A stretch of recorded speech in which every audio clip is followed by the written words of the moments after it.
Tambala na! At eto na sila, ang nag-iisang masugid na tagahanga ni Nicole Yala. Chris Chuper! Kasama ang nag-iisang die-hard fan ni Chris Chuper. Nicole Yala! Mula sa Mahiwagang Burnay. Ang kwento.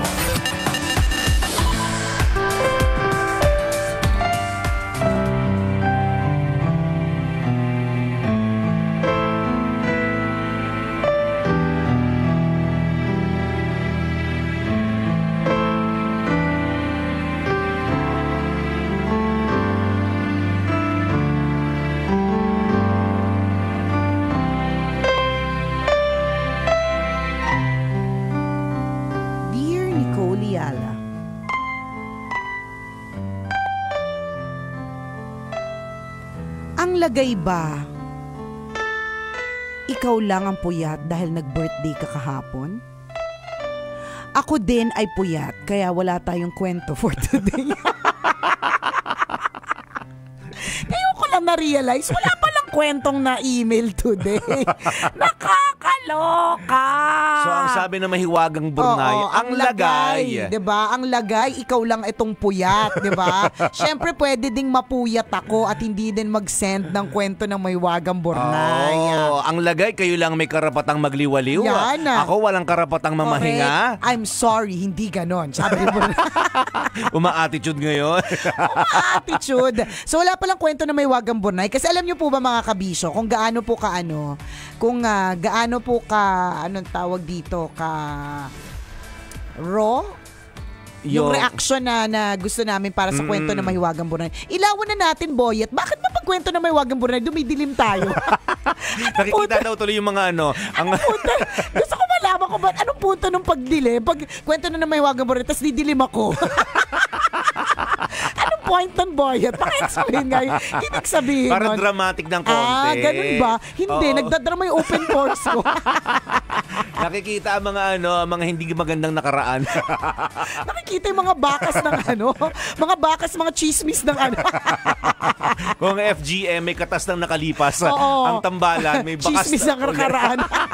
Huwag na nating diliman, pwede ba? Okay lang ba yun? Hindi, para din sa mga nakikinig sa radyo. Kasi kapag kami po ay nasa radyo, nasa Facebook Live din po kami. Yes. Kapag kwento ng Mahiwagang Burnay, kasi pinapatayan ako ng ilaw. Ano ito? Extra challenge para mabasa ko yung Burnay. Nakikita tuloy yung mga alun-alun ng mukha. Na sana pag maliwanag banat-labanat. Diba? Tingnan mo. Sige, diliman mo. Diliman mo. Diliman mo, Boyet. Dali. Tingnan mo, ang daming alon. Liwanagan mo na. Tanggal ang alon. Walang bahid alon ng mukha. Diba? Walang chismis ng nakalipas, diba? Ganyan na. Manatili tayo maliwanag. Liwanagan lang natin. Para makinis. Hindi gusto ko malaman, Boyet. Pwede ka ba magsalita ngayon? Ano pala yung purpose nun? Yung baka pag Burnay na biglang dumidilim. Dramatic effect. Oo nga. Ang drama ng alon ng mukha. Yung ba yun? Anyways, hindi kasi alam niyo po, yung kaya minsan nagugulat kami pag walang kwento ng Mahiwagang Burnay. Kasi ang Burnay po ay binabasa namin sa saktong oras kung kailan po siya babasahin. So nagpaliwanag ba si Mahiwagang Burnay? Bakit walang dumating ngayon? 26 minutes ago pa siya active. Ayaw niyang pa-istorbo. Ipaliwanag natin kasi yung pagbabasa po ng Mahiwagang Burnay, right on the spot. Yes. Kung anong oras niyo po napapakinggan yung, hey, tambala na, tas tutugtog yung piano namin, di ba? That's the time we are opening the email. So ngayon, kapag wala pong email, dun po kami nagugulat. Yeah. Diba?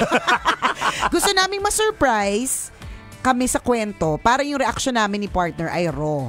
Hindi binabasa beforehand. Hindi praktisado kasi ever since kapag nagpa-practice kami, mas nagkakamali kami ni Chuper. So hindi po siya in advance na binabasa, ganyan. Para yung reaction namin ni partner raw. Tapos kung ano lang yung natural, ganon. So ngayon, nagugulat kami kapag wala palang email dun sa saktong oras. Natural, diba? Ganito lang po. Ganito lang, kwentuhan na lang tayo, ganyan. Nangyayari po kasi talaga yun, di ba? Sabi nga natin kanina sa unang parte ng tambalan, ano ba yung sinabi natin? Na talagang nangyayari yung aberya.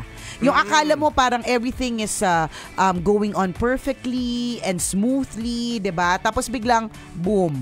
Wale. May May aberya. May aberyang may nangyayari. Correct, 'di ba? Totoo 'yan, ilang beses na po 'yan nangyari, promise. Alam mo yung sound system, na paulit-ulit yung pre-practice, 'di ba? Oo, ilang beses nag-sound check. Correct. Ang aga nag-ingress nung sound system para makapag-sound check. Tama. Pagdating nung mismong event, may hindi gumaganang mic.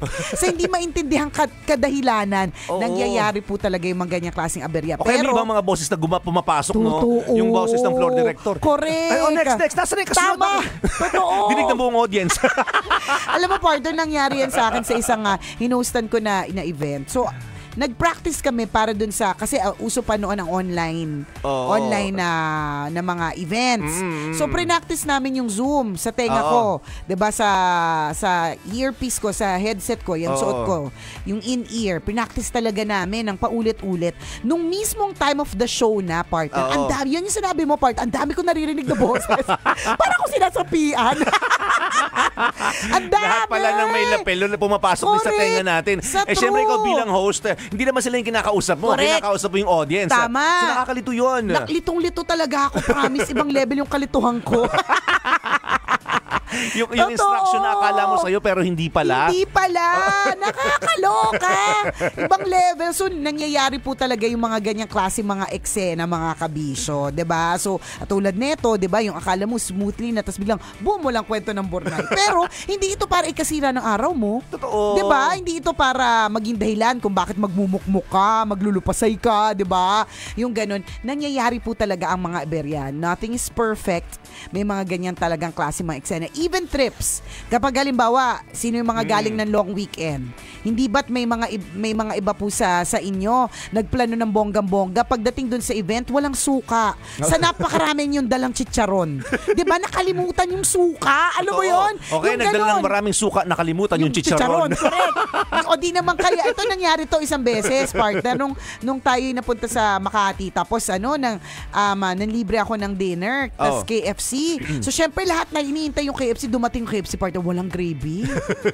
Yung pa naman yung isa sa gravy ka na. Alam mo yung ganun? Inaabangan yun. Oo, yun yung talaga yung parang sinasabaw yun eh. Ang lungkot na kumain ng chicken ng walang gravy, 'di ba?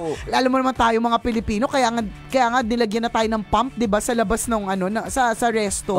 Kasi mga tao ginagawang sabaw, kapiranggot na ginagawang sabaw, kaya yung 3 kanin sa isang chicken, 'di ba? Yung plato nila, di ba yung kanto ng plato nila may maliit triangulo doon? Oo, wala. Ang laman nun, yung mga, hindi, alam mo kung para sa yung triangulo maliit, di ba dapat sa gravy? Hindi, para yan sa simbastatin. Hindi, mali. Saan yan? Hawakan yun. Hawakan? Kasi yung buong plato, yun yung gravy. Sa bagay, kung wala kang hawakan, partner, lulublob yung kamay mo sa gravy. Ka. Ang init. Perfect. Akala ko lagayan ng gamot. Yun yung dalagay doon yung mga gamot, tapos kasi yung buong plato gravy, pwede din. Depende sa'yo. Depende sa depende sa sakit mo. Kung kailangan mo muna na uminom ng gamot bago ka kumain, lagayan mo yan. Pero kung medyo matibay-tibay ka, Gen Z ka. Gen Z ka, Gen Alpha ka, 'di ba? Pwedeng hawakan. Yan pala. Alam niyo naman tambalan kung saan na pumunta usapan. Sa true. Pero aminin mo, 'di ba? Kakain ka ba ng chicken ng walang gravy sa Pilipinas? Totoo. Kaya nga pag halimbawa nasa ibang bansa kami, partner, tapos kunyari pupuntahan namin yung mga fast food chains na meron dito, nag-expect kami ng gravy, ang dumadating sa amin ketchup na iba yung lasa. So parang yung experience hindi ganon. Agree. Diba? Halimbawa sa inasal, 'di ba? Kung ano mang inasal, pag kulang talaga ng isa. Sige na, sabihin mo na mang inasal. Wala pa naman tayong currently endorsement ng any fast food chain. Hindi kasi nag-renew yung huli. Baka naman magbabagong taon na. Correct. Baka ba isipan nyo mag-renew ulit. Nang hindi ko anong binabanggit naming brands. Diba para exclusive yung usapan tungkol sa inyo? Correct. Yung chicken nyo lang yung pag-uusapan, hindi yung gravy ng iba. O yung chicken oil na mang-inasal. Pag napakain ka ng inasal, tapos alam mo, nagkulang, nangyayari yun eh. Minsan walang sili. Diba, kulang yung sarap ng inasal kapag walang sili. Tama. Minsan walang sabaw. Correct. Totoo na ako, na-experience ko yun. Walang, may sabaw ba doon? Yung sinigang na sabaw. Sa mang-inasal? Oo, meron. Libreng sabaw. Unlimited. Meron. Chicken oil kasi hinahanap ko doon eh. Yung ginagawa mo sabaw. Oo, yung ginagawa ko sabaw. Paglabas kong oily ko na. Ba't kaya? Kaya pala maraming madalas maubos yung chicken oil nila kaya mo. Correct, kaya pala pag dumadating na ako, tinatago nila yung chicken oil. Ayan yung oily. Di ba pag nagkulang ng isa sa mga inihahain nila, correct. Kasi yung expectation mo, pero kapag kumain ka sa ganung klase ng inasalan, kompleto may inihahain na sabaw na unlimited, kasama yung sili at saka kalamansi. Yun yung nagpapasarap eh. Kapag nawala ang isa doon, kulang yung experience. Correct. Ano pa ba yung mga ganyang klaseng restaurant na pag kaya ka pumunta doon para kumain ng ganon. Tapos pag wala hindi yun, masaya paglabas. Hindi na masaya. Kasi parang kulang ng isa. May mga ganyan. Totoo. Diba? Parang hindi kompleto kapag may sauce na nawawala. Kahit minsan nga yung sauce lang talaga yung nagdala ng lahat eh. Totoo yun. Parang ganon. Pati kaya naman yung mga restaurant na yung talaga yung pinunta mo dun eh. Tapos wala siya. Correct. Diba? Ang favorite mo dun yung kunyari, pansit. Pansit. Tapos hindi available yung pansit nila. Oo, diba? Malungkot pag-uwi. Tapos meron naman silang ibang i-offer. Pwede din naman. Kaya lang iba pa rin kasi yung inaasahan mo. Tama. Kaya ako pumunta dito, gusto ko nung binalibag na pansit. Correct, diba? Dumating ang inihain sa'yo kanton. Ayaw mo ayaw mo nun kasi gusto mo yung binalibag na pansit, diba? Oo, diba? May ganun pansit binalibag. Diba may mga ganun ba? Pansit bato lang yung alam ko. Bato. Binalibag na pansit meron. Sa sobrang galit yung waiter yung binalibag. Na dapat maging mabait po tayo sa mga waiter. Uy, pero alam mo partner, ito ibang topic na naman to, pero waiter naman, diba? Totoo talaga yun. Totoo talaga yun na maging mabait ka sa kanila kasi meron talaga akong mga kilala. May mga kilala talaga akong sa laula. Ganun, sinungitan mo ko didilaan ko yung burger mo. Totoo. Meron ako kakilala partner. May artista pumupunta doon. Crush niya yung artista. Sabi sa'yo, bago niya binibigay yung beer, dinidilaan niya muna yung ng beer, yung bunganga ng beer. Sabi ko, bira to. Sabi ko, ayaw na kita maging friend. Manyakol ka. Nakakatakot baka pag nilasing ko sa'yo gawin. Kaya nga. Diba? Yung basong pinapainom sa'yo, dinilaan niya na. Yan, diba? Worseningahan niya. Yan na nga diba? Parang mas maraming likido manamnam. Akala mo mustard, diba? Sige, nasa ba sila? Ewan ko. Pili ko pang mayaman lang yung mustard eh. Hanggang ketchup lang kami, diba? Yung mga ganun. Pero totoo yun maging mabait kayo dun sa nagpe-prepare ng food po ninyo. Totoo yun. Pero generally, of course, be kind to everybody. Yun naman talaga yung general rule. 'Di ba? Libre po ang maging mabait, so ba't hindi mo pa gagawin, 'di ba? Gawin mo na yung libre na maging mabait. Ganyan. Pero more so, lalong-lalo na daw dun sa mga nagpe-prepare ng pagkain. Totoo yun. Totoo yung mga dura-dura. Nako. Pwede kami mag-guess ng mga ng mga gumagawa nun, pero i-blur po namin yung mukha. Yung mga naiisip. Kung saan na pupunta. Wala kasing kwento ng Bornaen, kwentuhan na lang talaga. Hindi, nagmula naman to sa mga aberya. Diba? Doon talaga minsan gusto natin ma-experience yung sarap ng pagkain sa restaurant ngayon, pero hindi na meet yung expectation mo. Kasi either sold out yung o-orderin mo or kulang sila ng isa sa mga sangkap na dapat nilang ihain sa atin. So hindi maganda yung experience. But it's all part of the game. Yun yung sinasabi natin. And since it's part of the game, wag natin pong hahayaan na palagi nasisira yung araw natin. Correct. Nangyayari po talaga yan. At bahagi yun ng pang-araw-araw nating pamumuhay na laging may aberya. Na laging may problema. Laging may panira sa madaling salita. Diba? Pero wag mong hahayaan na masira yung araw na yon, masira yung experience na yon, o masira yung occasion na yon dahil may isang aberya. Correct. Diba? Yun sinasabi natin. It happens all the time. Hindi naman sa pagiging nega na ine-expect mo na. Pero at least, mamamanage mo lang yung expectations mo. Totoo Totoo yun. Diba? Yun na lang din talaga ang gagawin mo. So, kumusta yung birthday celebration mo kahapon? Ayun na nga. Magpapakain ka ba today? Kasi yung mga taong Oo nga. nag-expect kahapon kasi nasanay sila Na wag na kayong masanay. Manibago na kayo ngayon. Nagbagong buhay na si Nicole. Nagbago na po ako. This year wala pong pakain na Wala ba? Hindi, last year kasi may kakanin buffet. Oo, kasi gantong oras pa lang nagtatambalan Oo. tayo. Actually, before tambalan, may setup na ng table sa labas. Wala, nagbago may na ang grazing table lahat. na doon. Ang daming nga hindi nagbigay sa akin this year eh. Nagbago na din sila. So ako this year, nagbago na din. Ano kayo lang ang pwede magbago? Ako rin, sabi nga ng asawa ko, wala kang cake? Oo nga. Sabi ko wala. Sabi niya, wala nagbigay yung mga usual na nabigay. Sabi ko wala. Sabi niya, okay. Sabi niya, magpapakain ka ba sa station? Sabi ko hindi. Wala ka nabigay ng cake sa akin. Nagbago sila, nagbago na din ako. Pwede magbago, people change. Saret.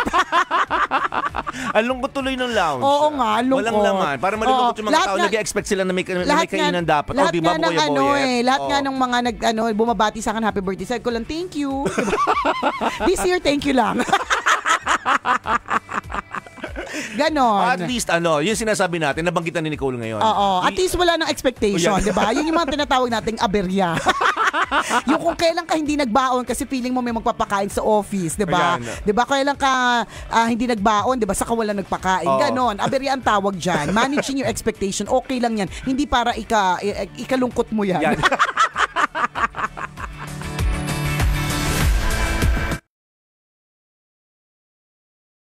Ganon.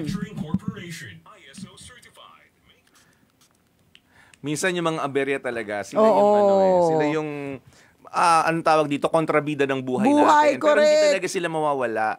Kahit saan ka pumunta, totoo yun yung every lakad, excited ka Oo. na maganda yung pagkakaplano mo.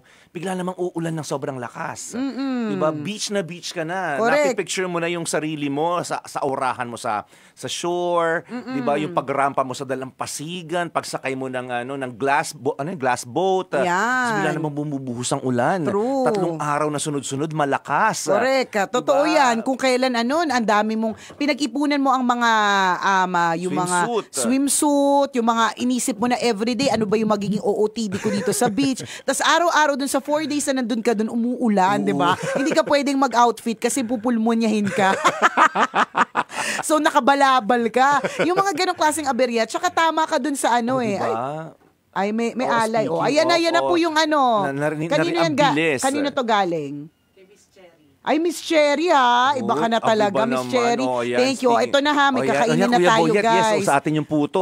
Yan. Sa atin yung maha blanca. Thank you, Miss Cherry. Iba talaga si Miss Cherry. Yung bonggang-bonggang kakanin buffet natin. Sabi niya, hindi ka nag-order this year, sabi niya.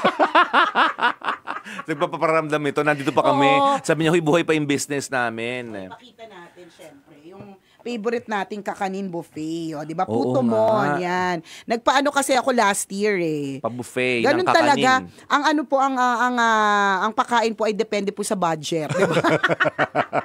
Wait, thank you naman Puto Mon. Salamat. Oo nga. Ang sweet-sweet naman ng Sweet puto naman. mo. Thank you so much. Ang hirap talaga mag-diet. Sobrang hirap ng mag-diet ng mga panahon na ito. Ako lapang na lapang. Dito lang sa loob ng booth, wag mong lalabas. Oo nga, Kuya Boya, tayo-tayo lang to, Buti ha? na lang pinasok ni God. Kasi alam niyo po dito, naku, Hindi, tama-tama. bumahing ka lang, Sa'yo- ubus na lahat. Kumurap ka nga lang. Di ba? Tumalikod ka lang ng kaunti, wali na. Hindi, ito, Yan. sa'yo itong malaki. Oo. Sa akin itong pangalawang malaki. Yan. Kuya Yan Boy, yung sa'yo ilabas itong natin. lagyan. Thank you naman. Thank you, Puto Mon. Thank you, Cherry. Miss Cherry. Thank you, Miss Cherry. Di ba? Yun ang sinasabi natin. May aberya man, may mga bagay pa rin na dapat ipagpasalamat. So, wag mong hahayaan yung aberya na yun, yung isa o dalawang aberya na yun na ma-experience mo today ay iaalaw mo na masira yung araw mo. Marami bang biyaya na pwedeng dumating? 'Di ba? Dalawa lang yung aberya o isa lang yung aberya na na-experience mo. Yes. Kumpara sa mga biyayang posible pang dumating sa buong araw na ito. Dapat ganun yung mindset. Yun, parang yun nga kunyari, ano ba yung mga naisip natin? Madaming ganyan yung sinasabi mo, outing, totoo yan. Nung kasal ko, partner, sobrang long ago na to, pero yun yung first na naisip ko. Si Jamie Rivera, was supposed to sing our yung entrance march. Hindi dumating si Jamie. Dumating si naman Jimmy, siya. Jimmy Santos. ang dumating. I love you 3 times a day. Ako si Ginawa niya kanta. Bonjing. Ako si Bonjing. Yun. I am Pero a hindi little para big hindi boy. para mairita ako, 'di ba? Si Bonjing yan eh. Anyways, syempre dapat i-highlight siya, no? Inspirational diva, she's a celebrity, ganyan. Ang ganda ng boses niya. Partner, last minute sinabi, doon siya sa iba. Doon hindi siya pwedeng kumanta sa harapan. Ang kanta niya ay doon Sa kampana. hindi pa sa taas. Kung saan may mga tambak na mga Christmas decors, gets mo? Mga ganon. Na hindi siya nakita, di ba? Hindi siya nakita. Yung mga tao nagtatanong, sino kumakanta? Tapos wala, nakatago siya, hanapin niyo ako, ganon. Ganon na eksena, boom. Oh, sayang So, naman yung nangyayari exposure. talaga. May ganon. Nangyayari talaga. But you should not allow it to break your day. 'Di ba? Kailangan pa rin. Kailangan tuloy yung buhay, tuloy yung programa. The show must go on. Yun yung sinasabi natin. True. Lagi may aberya every day. Dapat masanay ka. Dapat sanay ka na. Dati hindi ka na nagugulat. Ito naman parang bago ng bago sa stress. Correct. Pag hindi ka sanay sa stress, kulang ka pa sa experience. Oo, correct. Mahinang nilalang ka. Oo, dapat totoo 'yun. Mas maganda yung marami ka ding nararanasan mga bagay-bagay, maraming disappointment, madaming aberya, madaming stress kasi matututo ka dun eh. And you'll come out strong. Yes. O yun. Yun lamang po. Pahinga-pahinga natin ang ating mga lalamunan. Nanonood sa atin ang staff ng Hey Pretty Hey Aesthetic Pretty! Center. Morning! Hey Pretty, maraming salamat dahil nanatili tayong fresh. Oy, dapat. Sa napakaraming pagkakataon dahil sa pag-aalaga ninyo sa Bawal skin. mabulok. Yes. Oo, hindi nyo pwedeng pabulokin si Chuper, ha? Instruction po yan. Dapat manatiling fresh. Dapat makasabay siya sa akin. Makasabay siya! Sareng. Hindi, ito yung sabi ko talaga, partner, ha? May mga matatanda na, hindi tayo aabot sa ganyan. Oo naman. Hindi, aabot tayo sa edad nila, pero dapat hindi ganyan yung itsura Hindi natin. pa bulok yung itsura. Yes, Dapat manatiling fresh. Correct. O, diba? So, thank you, Miss Ann Barreto of Hey Pretty Aesthetic Center. Good Visit kayo sa morning. marami nilang branches. Ayan. Very Saan ka pumupunta? affordable. Saan ka Manila. Manila branch. Manila o, yun. branch. Ganun. Very good. Very good naman kung ganun. Tama yan, partner. Bawal mabulok, ha? Oo naman. Instruction talaga yan. Manatiling banat, di ba, sa kabila ng lahat. Yes! Sa True Laluto lang halong eklavu. O siya. Salamat, mga kabisyo. See you tomorrow. Later. See ya.